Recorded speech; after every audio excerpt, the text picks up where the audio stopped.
পারস্পরিক শ্রদ্ধা ও অভিন্ন স্বার্থের ভিত্তিতে যুক্তরাষ্ট্রের সঙ্গে সম্পর্ক এগিয়ে নিতে চায় ভারত। ওয়াশিংটনের আরোপিত উচ্চ শুল্ক হারের পর এবার সম্পর্ক স্বাভাবিক করতে চাইছে নয়াদিল্লি। এক প্রতিবেদনে এই খবর জানিয়েছে বার্তা সংস্থা রয়টার্স।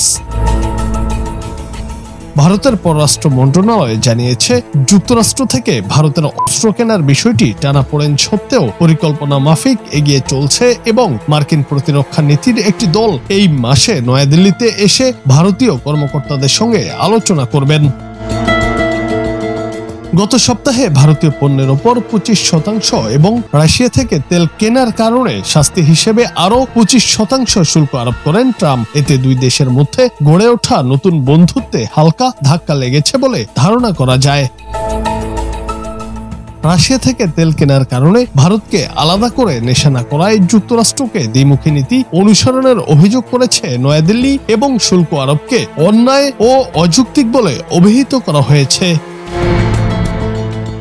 একই সঙ্গে ভারত ইঙ্গিত দিয়েছে যে দুই দেশের সম্পর্কের উষ্ণতা বহু ক্ষেত্রে বিস্তৃত এবং তা শুধু বাণিজ্যের দৃষ্টিকোণ থেকে দেখা উচিত নয়। যদিও তারা আশা করছে যে বাণিজ্য আলোচনা চলার পাশাপাশি তারা একটি চুক্তিতে পৌঁছাবে। ভারতের পররাষ্ট্র মন্ত্রণালয়ের মুখপাত্র রণধীর জয়সওয়াল বলেন, এই অংশীদারিত্ব নানা রকম পরিবর্তন ও চ্যালেঞ্জ মোকাবেলা করছে এবং আমরা আশা করি পারস্পরিক শ্রদ্ধা ও অভিন্ন স্বার্থের ভিত্তিতে এই সম্পর্ক সামনে এগিয়ে যাবে। জুনায়েদ আহমেদ, বাংলা টিভি।